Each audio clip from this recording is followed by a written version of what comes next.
Perkaranya hari ini diumumkan bahwa perkara ini dalam tahap penyelidikan. Penyidikan maksud kami.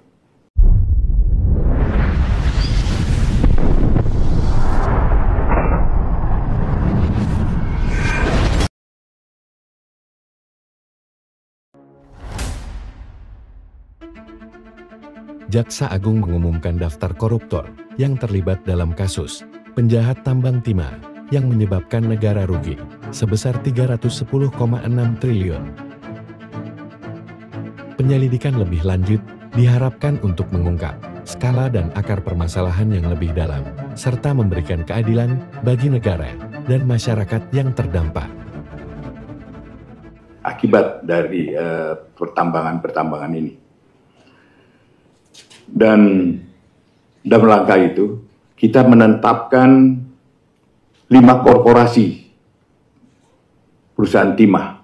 Ada 5 korporasi yang akan kami jadikan dan hari ini akan diumumkan.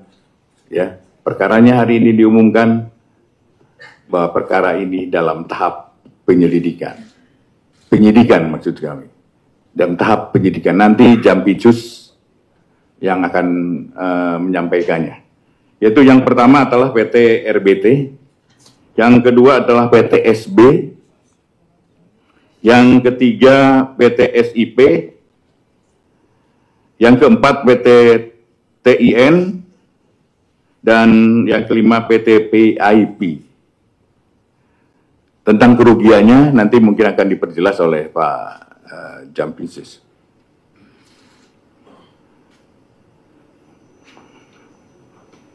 Kemudian selain PT Timah, korporasinya ada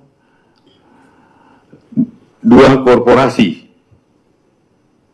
yang akan dijadikan tersangka adalah berupa pencucian uang, tindak pidana pencucian uang. Yang pertama adalah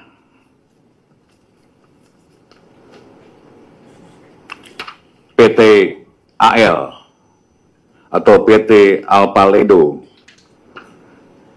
Yang kedua, PT MRM atau Motorrado Mas. Tapi sebagai ansar-ansar, saya juga ingin sampaikan kerugiannya berapa sih? Kerugian untuk kerusakan lingkungan untuk PT Timah, PT RBT itu 38,5 T. Kemudian PT SB sekitar 23,6 T. PT SIP 24,3 T. PT TIN 23,6 T. PT PIP adalah 42 T. Kemudian untuk Duta Palma adalah pencucian uang. Ada 2 PT ini. Kita memang perhitungan pastinya nanti sedang dilaksanakan oleh Pak Ateh, BPKP. Itu answer-answernya adalah 73 T. Itu yang pencucian uang dari Duta Palma. Kemudian untuk DES,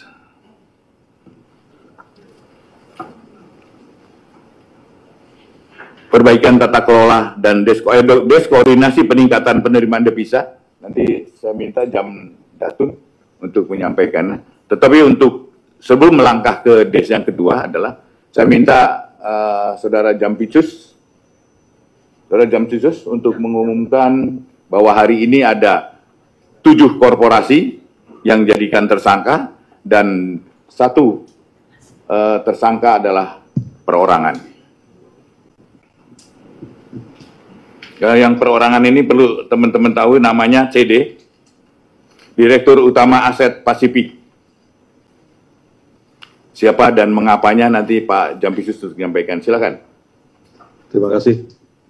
Izin Pak Menko, Pak Jaksa Agung. Rekan-rekan media, jadi sebagai tindak lanjut penanganan perkara PT Duta Palma Group, ada penetapan tersangka seperti yang telah disampaikan oleh Pak Jaksa Agung.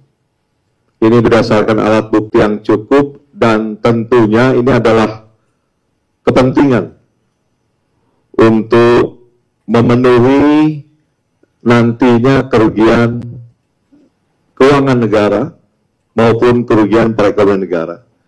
Sehingga perlu dilakukan penyidikan TPPU, pencucian uang, terhadap yang pertama adalah Seri Darmadi.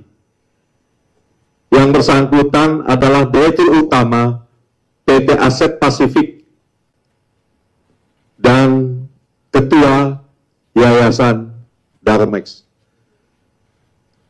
Sehingga ini akan kita proses sebagai tersangka TPPU. Kepentingan TPPU tentunya rekan-rekan media sudah tahu, ini akan kita seluruh data, aset-aset yang terkait dari kejahatan pokok yang sebelumnya telah diputus. Yang kedua, ada 2 korporasi yang kita majukan kembali, yaitu Korporasi PT Alvaledo dan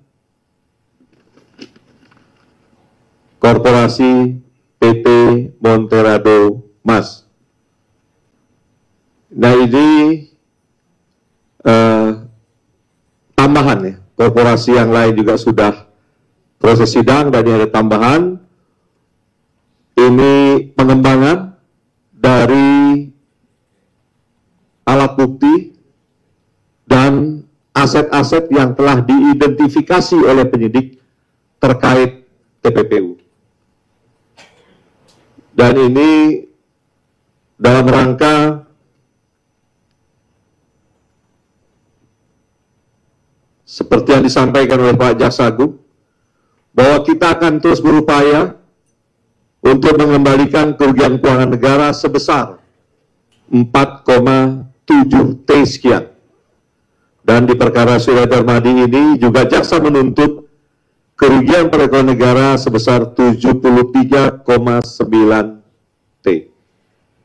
2 ini akan kita upayakan melalui proses penyidikan TPPU seperti yang telah kami sampaikan. Yang kedua adalah pengembangan perkara tindak pidana korupsi PT Timah. Dapat saya jelaskan di sini agar tidak simpang siur di publik mengenai pembebanan uang pengganti yang termasuk tadi disampaikan oleh Pak Jaksa Agung, dan tentunya publik juga masih bertanya-tanya kenapa nilainya sekian ratus miliar, 200 miliar sekian untuk Harvey Muiz. Ini dapat saya jelaskan bahwa ada 3 klaster perbuatan yang berakibat kerugian. Yang pertama mengenai adanya kerjasama sewa alat atau smelter pihak swasta dengan PT Timah. Kemudian yang kedua, adanya perbuatan tentang transaksi timah dari PT Timah yang dilakukan penjualan oleh pihak swasta. Dan yang menjadi pertanyaan besar di publik adalah kerugian lingkungan hidup.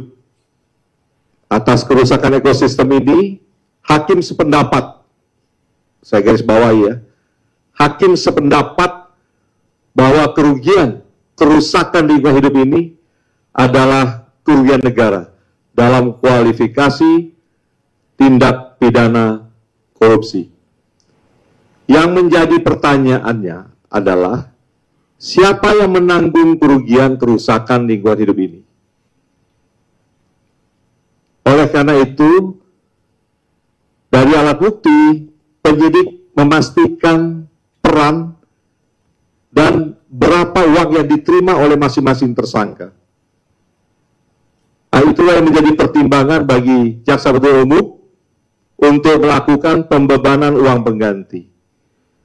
Oleh karena itu, hasil ekspos, Jaksa Agung memutuskan bahwa kerugian kerusakan lingkungan hidup ini akan kita bebankan kepada perusahaan-perusahaan sesuai dengan kerusakan yang ditimbulkan oleh masing-masing perusahaan tersebut. Dan itu juga sudah ada dalam putusan pengadilan.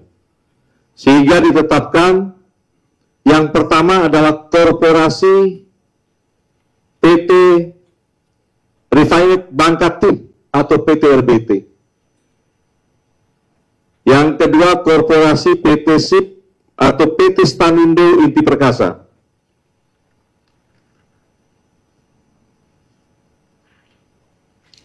Yang ketiga korporasi PT Tinindo Internusa. Keempat PT Sariguna Bina Sentosa. 5 CV Venus Inti Perkasa. Supaya tidak simpang siur kembali di publik, tentunya akan ada pertanyaan masing-masing berapa perhitungan kerugian akibat kerusakan lingkungan yang telah dilakukan oleh perusahaan tersebut.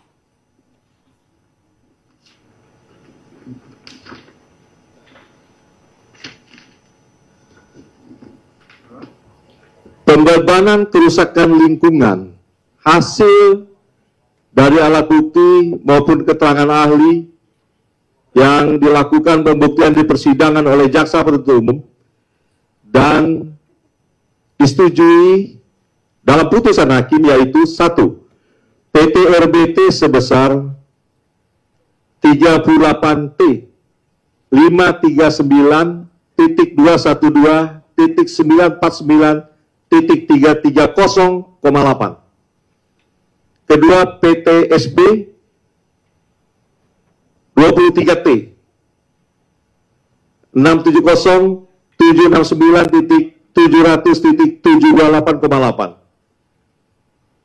Yang ketiga PT SIP 24T.841.441.084,4. 4. PT TIN 23T.769.700.728,8. 5. PT VIP 42T.155.825.740.622,8.